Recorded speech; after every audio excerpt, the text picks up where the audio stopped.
All right, let me try to share this. Where do I need to go to share this stuff?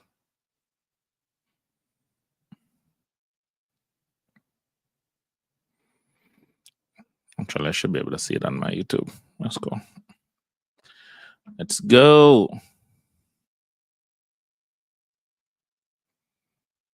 Mm-mm-mm-mm.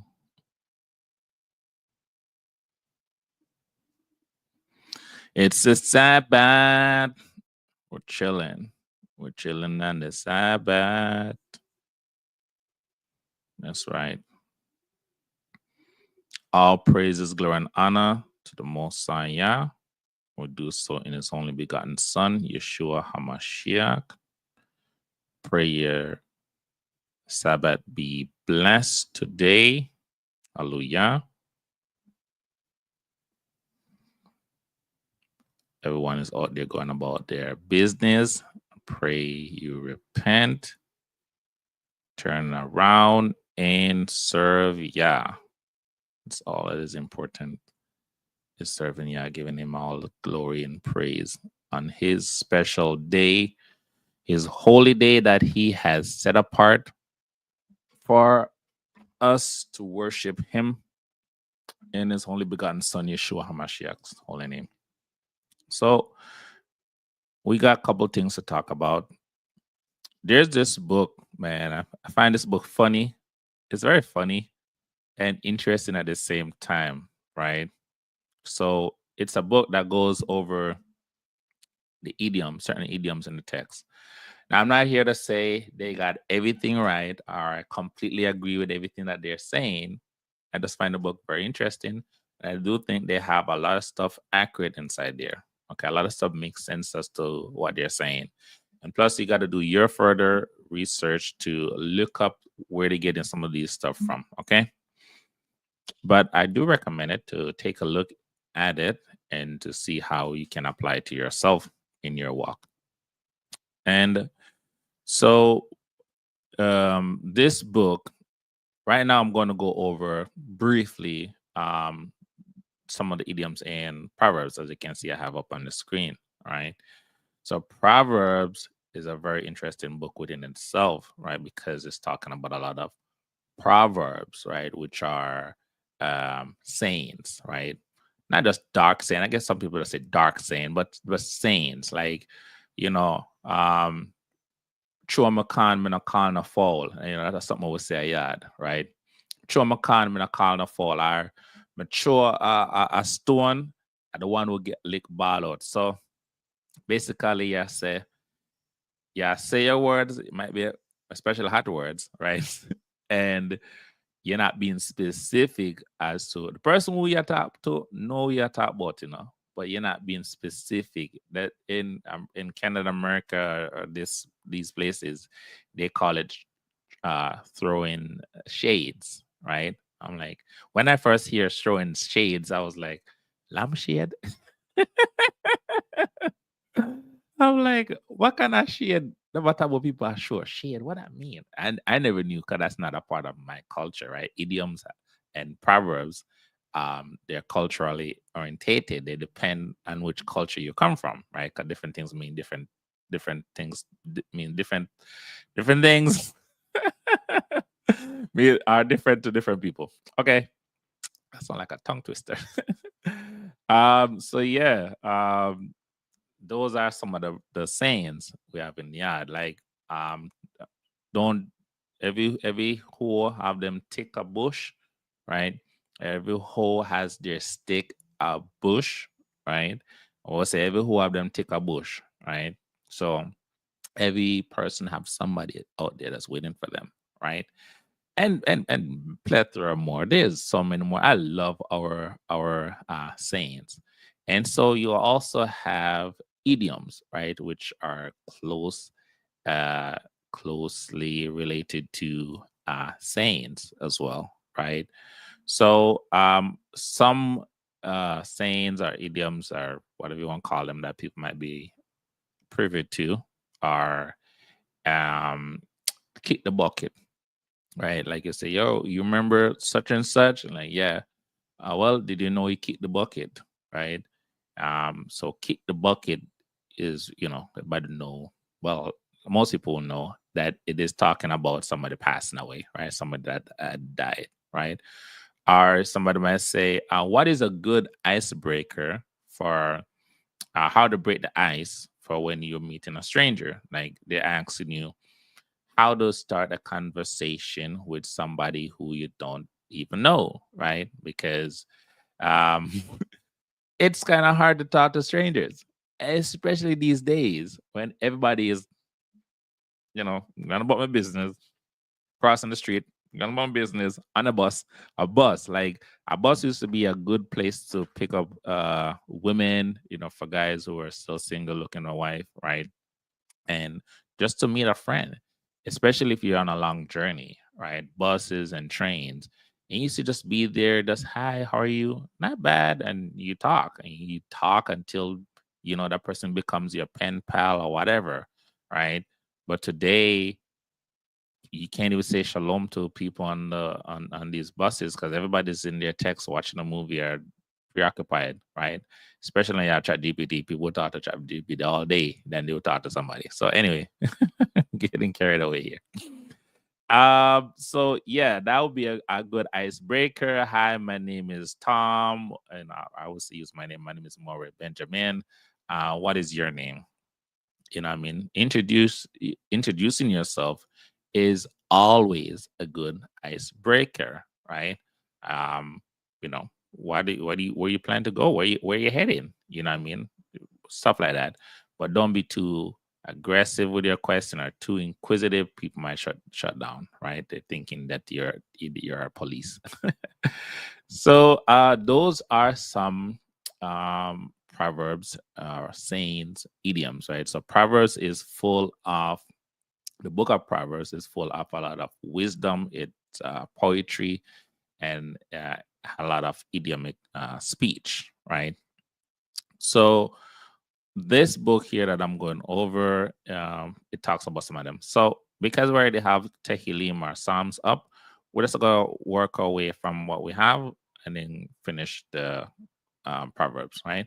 Some of them you may or may not agree with, but at least go and look it up. Okay, so let's start from the top here. So it says, and to make it longer, we can read it in this context and see if you could have figured out um that's what it was talking about, right? That would make this video long. Right? But let's see if that works, it works. If it doesn't, we just read them. Okay.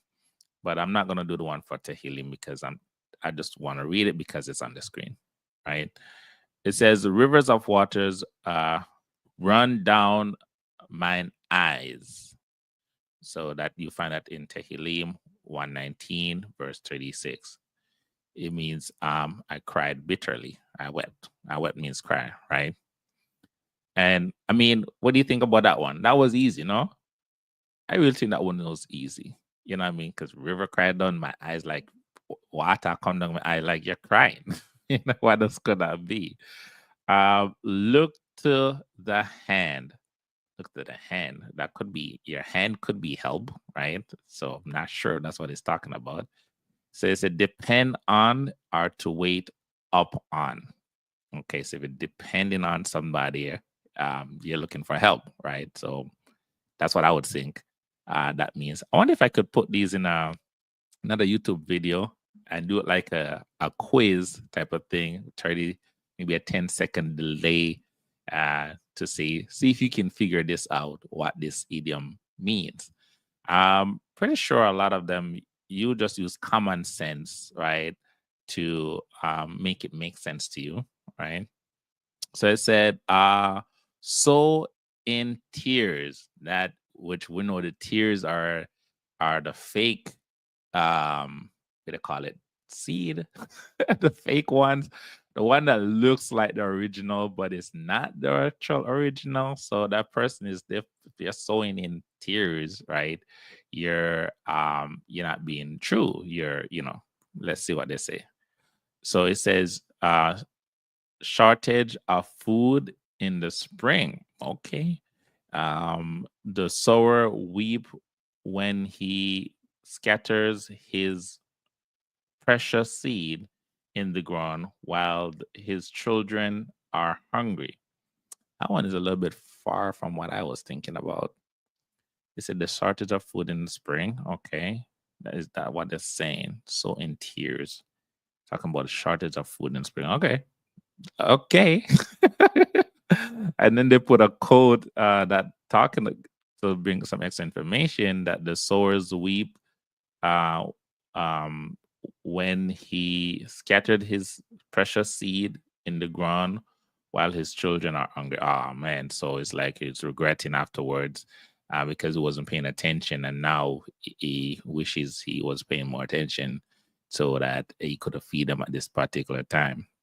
Uh, so reap in joy, right? Reap in joy. Not too sure what that's talking about. So it says the famine is over and food is abundant.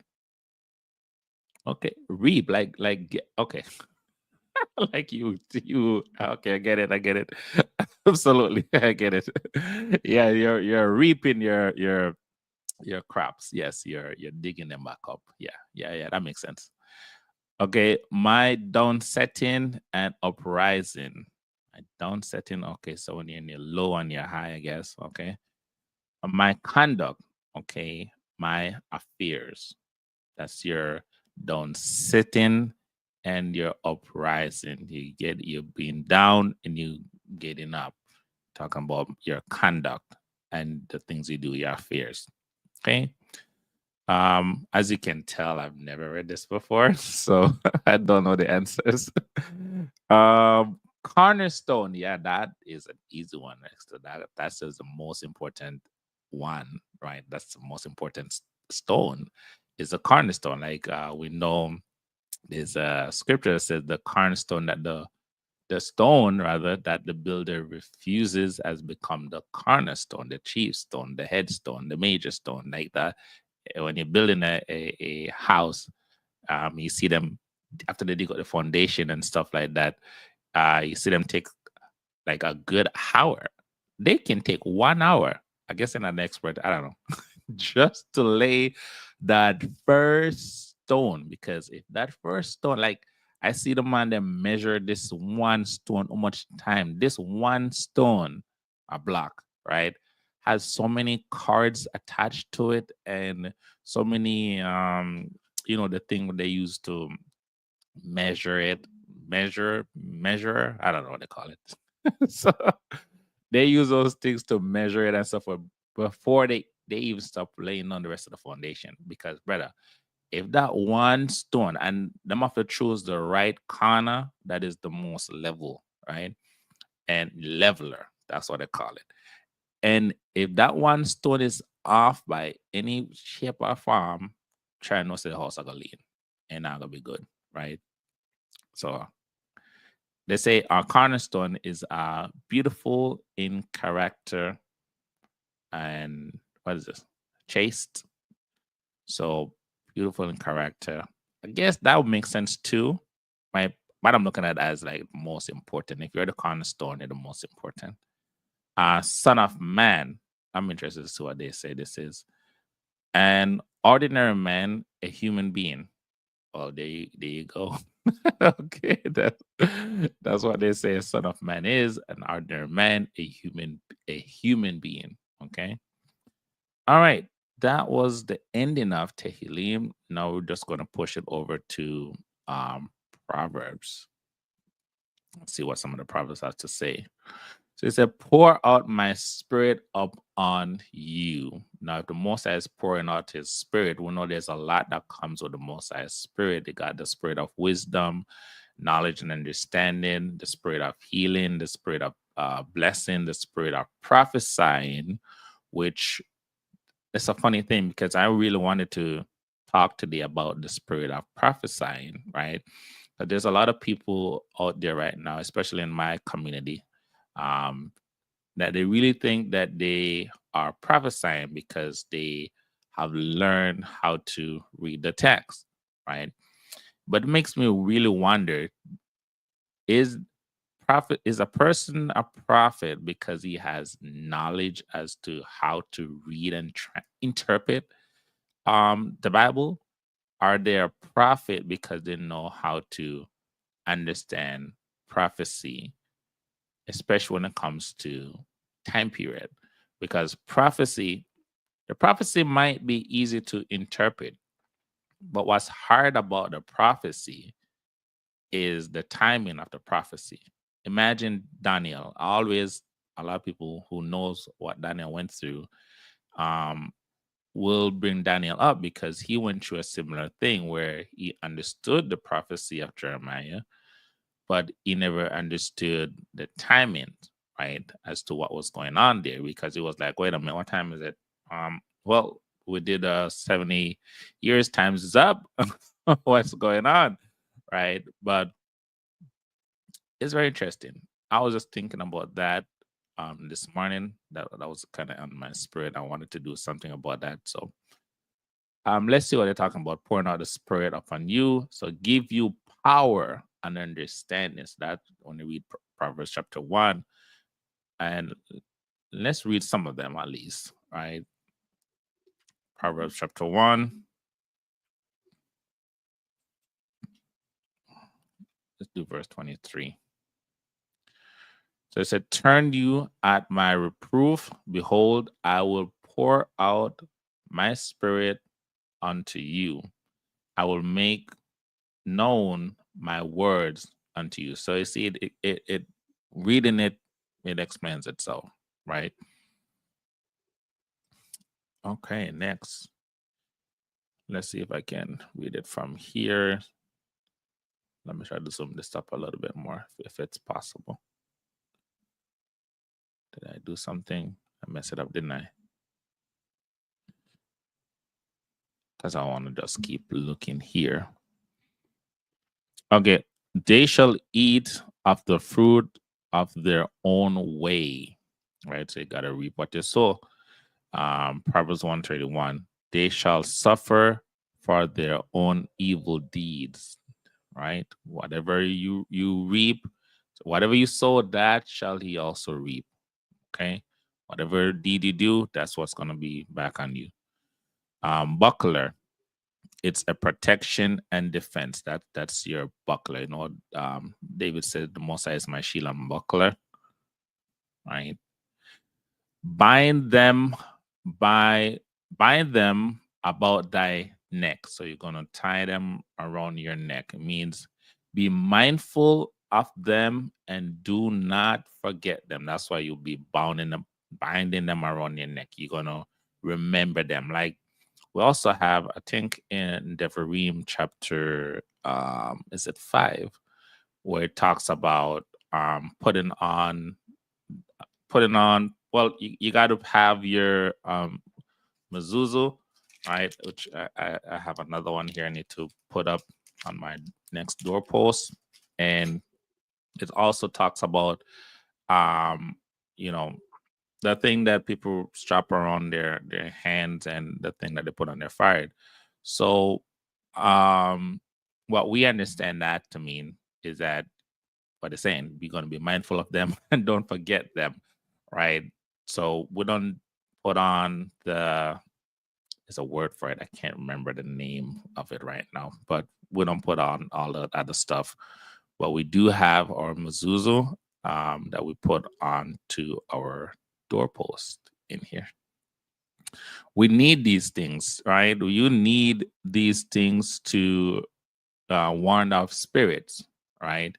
Um, we have the silver scroll. I think I have one somewhere on there that I purchased from Divine Prospect. Check him out. You know what I mean? A cool brother. And we have our shofar, our um, menorah, all these biblical items, right, that was given to the children of Yah, which we know are the Israelites, which we know are our people today. We have these items in here. I have my incense going, which we know we use when you're sending up prayer to the Most High. So the incense will bring up the prayer to Yah and stuff like that, right? So anyway, So, grace to your neck. So that means you will receive honor, glory, and grace. Okay, that's what that means there. So, drink the wine of violence. So, rage, extortion, and other evil things going to happen to that person or persons, right? Let thine eye look right on. Let an eye look right on. I can't think about what that would be. Be honest and sincere. Let's see what that's talking about. Proverbs 4, verse 25.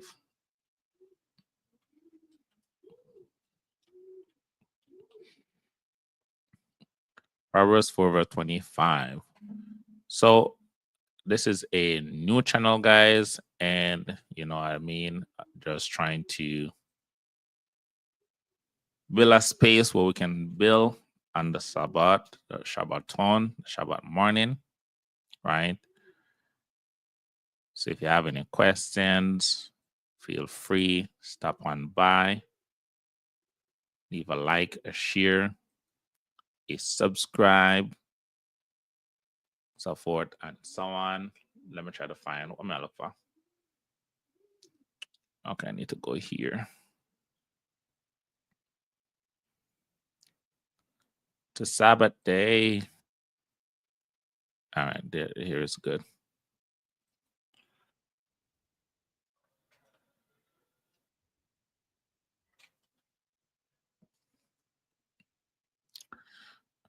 So this is a new channel. Don't have anybody yet, right? Just trying to start new where we can build, talk about a little bit.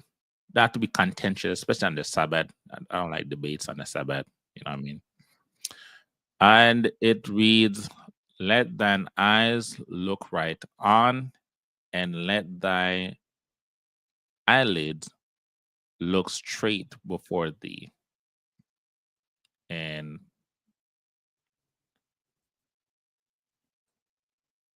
what they're saying that is going to be that you should be honest and sincere. Okay. Drink water out of thine own cistern. So let's try to read this verses, Proverbs 5, verse 15, and see if we can. I try not to peep, right? So we can try to figure it out what it's talking about. Verse 15. So another thing with the Proverbs, right? It's not like the rest of the Tanakh where you could just read verses, right? The Proverbs, it you would be reading one verse and talking about a specific thing, and then you read the next verse and it's talking about a completely different thing. Or sometimes you can read six verses and they're talking about the same thing, right? So the Proverbs is not a book where you can just get up and just like, I'm just going to read the entire book of Proverbs. Probably won't make much sense to you, right? Remember, it's just wise sayings. It's just giving advice and so forth and so on. So unless you're gonna find a structure and be like, you know what, I'm gonna talk about the tongue, I'm gonna talk about pride and stuff like that, and you try to build a class or running like that, might be more fruitful than to just get up and say, I'm just gonna read, you know, like we know the most beautiful Proverbs chapters is the Proverbs 31 woman, right? Which just talks about, and think this chapter might be another one. Um, So we're at verse 15. Now let me see if I can find where this thing starts from. Let's go to Bible Gateway. Let's bring up Proverbs 5. Well, it didn't do it that way. That's exactly what I was saying. Anyway, it says verse 15, I think. Yeah, okay. There's nothing. I was almost an evil. Sorry, I was almost in all evil in the midst of the congregation and assembly. Okay. And I've not obeyed the voice of my teachers, nor inclined my ears to them. that instruct me. Okay, and say, or have I hated instruction? Okay, obviously these two goes together, but I'm not seeing where this would start. I think I was thinking about something else. It says again, drink water out of your own cistern and running water out of thine own well. I think I might have been thinking about something else. Anyway, let's see what they say this is talking about. It says to love your own wife, not other people woman, not other people wives. That's adultery. And keep away from other women. Okay. That's some solid advice right there. So drink water out of your own cistern and running water out of your own well. Okay. Yeah, I'm being clearer than that. Deal with your wife, brethren, love her, keep her, treat her well, and don't be fooling around with other women. Okay, stick to your wife. Okay, rivers of waters in the street. Rivers of waters in the street. What could that be? It sounds like a riddle, right? A rhythm of this, a rhythm of that. Rivers of waters in the street. What could that be? Before I look at it, trying to think about it. Rivers of waters in the street. That's like a crowd, no? Because I know water means people. I don't know. Let me see. It says many children in the street. There you go. There you have it. Many children in the streets. Okay. So let thy fountain be blessed. Let your water be blessed. I'm not sure. It says let thy what? Virility. What is this word? Virility. It's a noun. The quality of having strength. Am I saying this word correctly? Energy and a strong sex drive. Okay. uh mainless great importance is space on a man's. I don't think I'm saying this word correctly. Let's see if I can look it up on Google.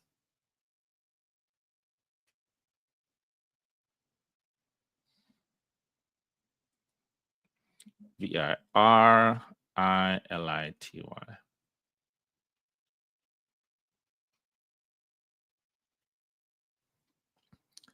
Look up stuff, man. I think I mute myself. Let me see if I can hear what is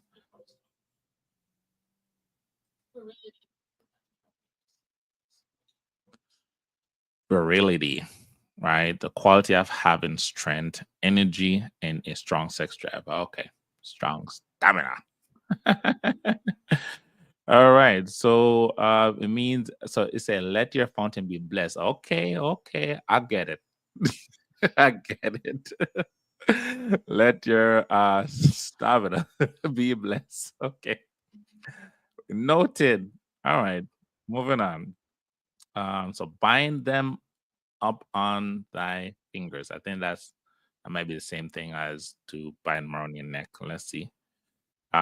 Be constant constantly mindful of them, right? So if you bind them up on your fingers, you're gonna, we look at our hands more than we look and anywhere else on our body. Stolen water. So that's talking about stolen love. Let's read that. Proverbs 9:17. Proverbs 9:17.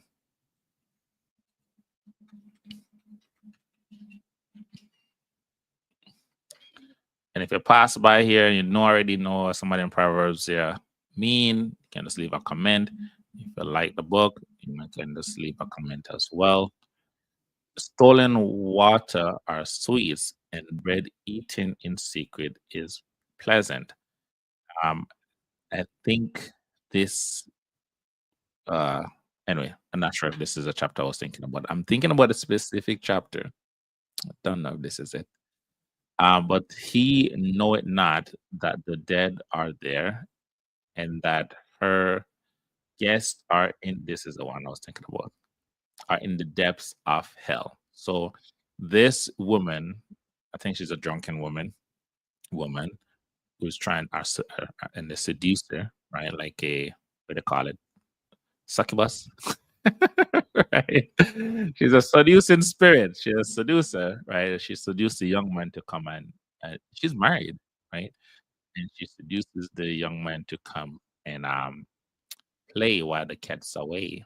While the master's away, she opened up her cabinet. Cabinet. Right? And try to get lure people in, right? And she's like, "Oh, you know, stolen water is sweeter when when you steal something, right?" A lot of people say that too, right? They instead of going in their own cane field to dig up a cane where them plant or their parents plant, they rather go over mass draw a field and take away film stuff, right? Longer memory, more exciting because the the the fear of getting caught and stuff like that, right? So they have pleasure in doing wicked stuff more than they have pleasure in doing the right stuff, right? One to those who call good evil and evil good. That's the generation that we're living in today, where they're just looking for the next high, right? They're doing these things for no reason. So people rather to sleep with somebody else's wife just for that thrill of getting caught than to sleep with their own wife where there's no sin in that, right? There's no risk involved in all of that, right? Bread eating, so they're going over each part of it. So stolen water, which is stolen love, right? And then it goes into the next portion of it. Bread eaten in secret is pleasant. So making let's try to can see this better. Making love to another woman in secret appears pleasant. I'm gonna tell her, right? So that's what they're talking about.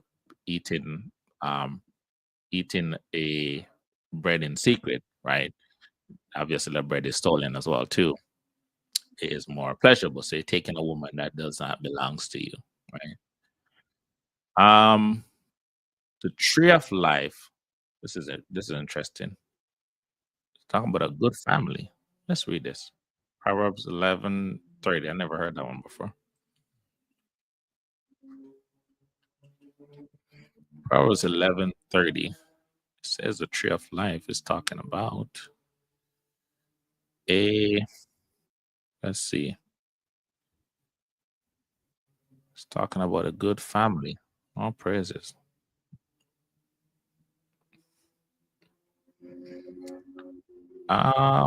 Where can I start in this? Give me a second.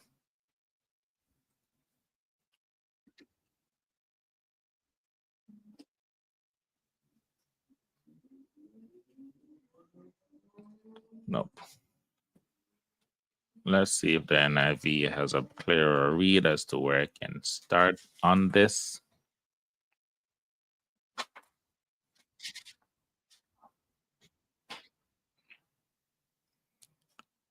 Mm-mm-mm-mm. It says the fruit of the righteous is a tree of life, and the one who is wise save lives. So I don't see any starting point. I think it's just one of those where it's just a one liner. So let me read in the KJV.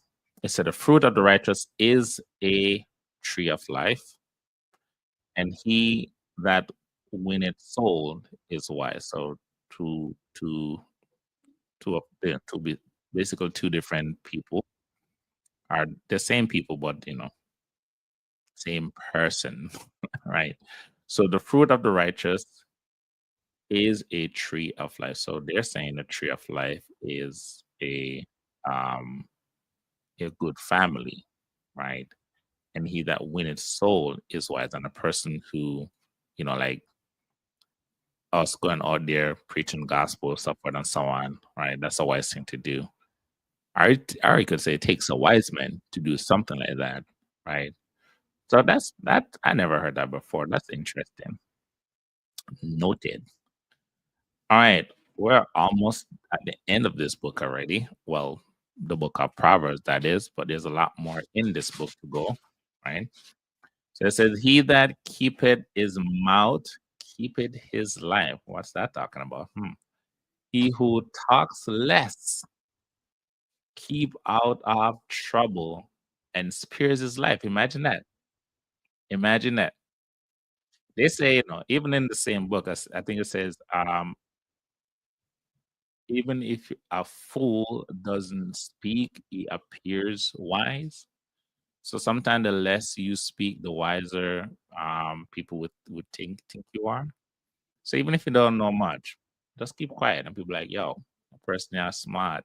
You know, a matter of fact, not only that, you ever having an issue with somebody and you want to take it to them, right? And you have your story ready and what you're gonna do and so forth.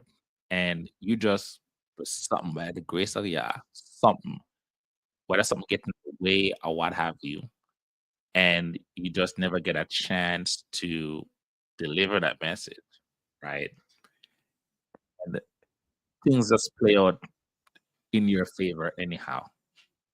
And you're like, you cover your mouth and you're like, oh my days, if I had said anything, it would have been a complete different ball game.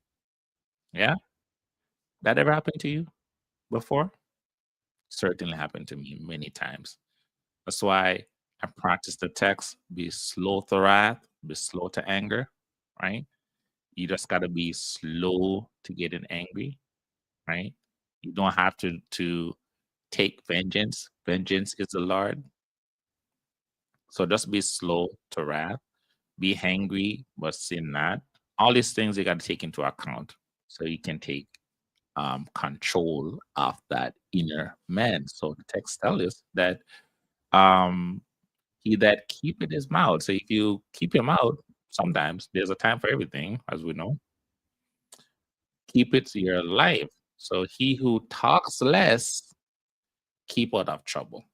Sometimes it's good to just don't say nothing, not at all, right? And spirit his life. And also sometimes your family life. So we see in the Eastern world, when it comes to especially punishment, when it comes to punishment, you got to be careful of the things you say and do. Because when it comes to punishment, it's not just you alone getting punished, your family's getting punished, especially if you're a person who is head of house as a man and you're the one bringing in the wealth to that family. If you don't have a job anymore, guy, then your family not eat. It's not like today when we're living in the western side of the world where we know we have this so-called 50-50 thing going where the wife is playing a heavy role in bringing finance because things are so unfair over this side of the world, right? And if you're out of a job because of your mouth, then you can depend on your wife. Things were definitely more serious, especially in biblical times when it comes to the family and the head of house. If you can kill yourself and your entire family with you based on the things you do. Notice in the text, for example, we got I can't remember the guy's name right now. Ekron, I think might be his name. Where this man had a Babylonish garment that he hid with some money and everything, and got himself killed, and his entire family got killed as well too. We got the Korathite Korah. Him did that too, and wife and the kids and everybody paid for all of that, and also his followers. Countless times we see that in the text where the man, if he is not careful with the things he say and do, he can kill himself and his family as well too.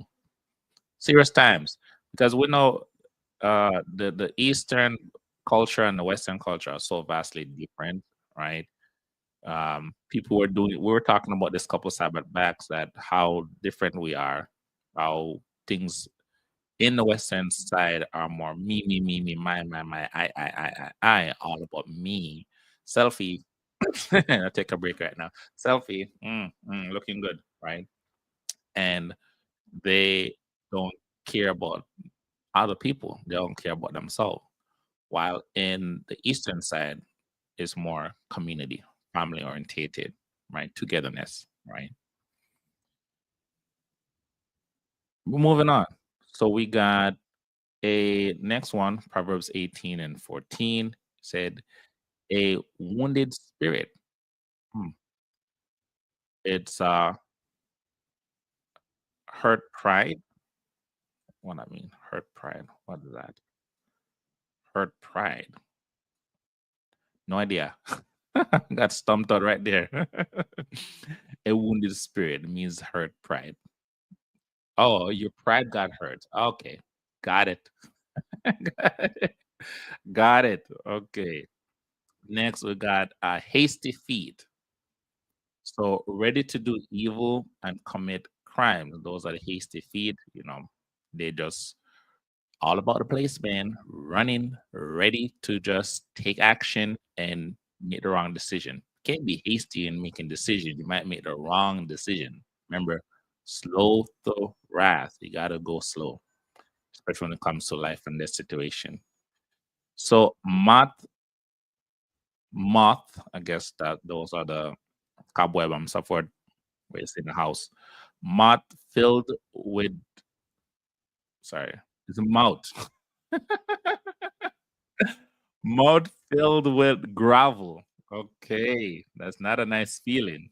I've tripped on my face many times when I'm trying to ride bicycle and just some dust getting on my mouth. Imagine a mouth full of gravel. Uh, cannot give an answer or exonerate, exart, exonerate, excuse himself for the evil deed. Okay, so he can't explain the things that he is confounded, right? Can't explain the things that the reason for his deeds, the things that he's been doing, right? So that's a mouthful with gravel right there. It's a mouthful. I'm like mouth. So knife in your throat. What the world could that be? Knife in your throat. I don't even remember if I read anything like that. Oh, that's been poisoned. Wow. Okay. Has to be poison. You got a knife in his throat. Oh, you got poison. How interesting. Um, where am I? Okay, we got a couple more. Cool. So swallow pitch. Swallows pitch. Lamsa. What the heck is that? It means a superb liar. There's such a thing as a superb liar. A superb. You're not just a good liar. You're a superb liar. Swallows pitch. Okay, I'm gonna have to look this one up. That's interesting. Swallows spit. This person is a superb liar. This person swallows pitch. Oh my goodness. Let me write this one down. And Lamsa. I have to look up what that is. Okay. This is Proverbs 23 and 7. This person is a superb liar. Can you imagine that? Can you imagine somebody calling somebody a superb liar? Superb. That's one of my favorite words, superb. Vomit up. So you shall pay for it. The law of compensation. So let's read this. Proverbs 23 and 8.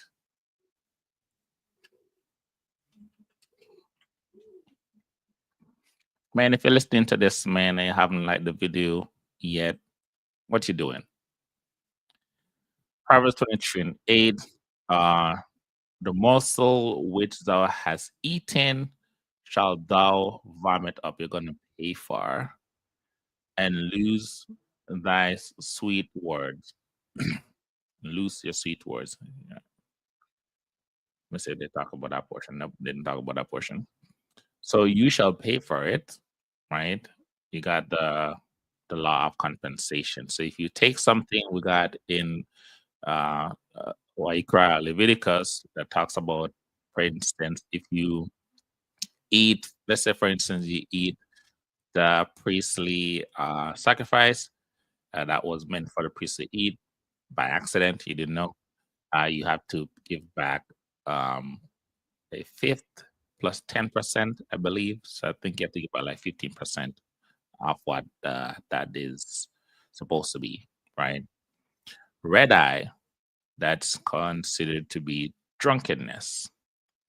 And light down in the midst of the sea, light down in the midst of the sea. So lost in a dilemma are senseless in doubt. Okay, a person's lost. A dilemma, I think I know what a dilemma is. A situation which a difficult choice has to be made, okay, between two or more alternative, especially one that are equal, undesirable. He wants to make money, but he also disapprove of it. Okay, that was an example. So that person is stuck between making between a rock and a hard place, right? So another light down, light up the top of the mast. So a sailor in a tempest. So a sailor caught in wind, heavy wind. In confusion, doubtful, and undecided. So if you're caught in a temp like a heavy storm, it's bring confusion. They don't know what to do. There's more on this. Okay, and there's the next one. Wisdom is too high for a fool. He openeth, he openeth not his mouth in the gate. This is what it's talking about. He cannot give counsel at the gate because at the gate is where the wise men or the elders would meet up and talk over issues, right? Debates and so forth. There's a lot of these things that used to happen back those days. People used to talk more back those days than now. Imagine that. We got cell phones. We can talk to people from here to Cuba, from here to Mexico, from here to England, no matter where in the world you are. You could be in Antarctic, where the ice place the name, right? Antarctica, something like that. Australia, right? From the coldest to the hottest place, no matter where you are. Right now, within a second, you could be having a conversation. But are we? No, we're watching videos, 30-second videos, right? Getting our dopamine, dose of dopamine in the morning, right? And so that's where a lot of people would meet. People meet up at the well, right? We see a lot of men getting women at the well, right? Ringing the bell, Joseph. Not Joseph. What's the guy name? Jacob. Ringing the bell, Jacob. Ringing the bell, servant of Abraham, who was looking for a wife for Isaac, right? So there's a well with Joseph, but he was in an empty well, all by himself. Yeah. So people used to talk. We meet up in the gates, like we saw Lot. Lot was one of those wise men who would meet up at the gate as well. That's how comes he saw those two angels, two Malachim that came to Sodom to destroy it. And as a wise man at the gate, right? As I guess he was one of the judges there too, because we heard them saying, "Oh, he's here and come. He's a stranger and come here and know he's a judge and all this other stuff." Right? We're gonna break those angels, right? So at the gate, that's where we also saw in Ruth where um, what's that guy name? I don't remember his name right now. Ruth and her husband Boaz, where Boaz got the elders at the gate and they were discussing the matter as to who should get the inheritance of Naomi, right? So a fool definitely won't be there. He can't speak. If he's going to be there, he's just going to be an observant, right? He can't speak while at the gate. The gate is a very important place to meet up, to have deep and important conversation.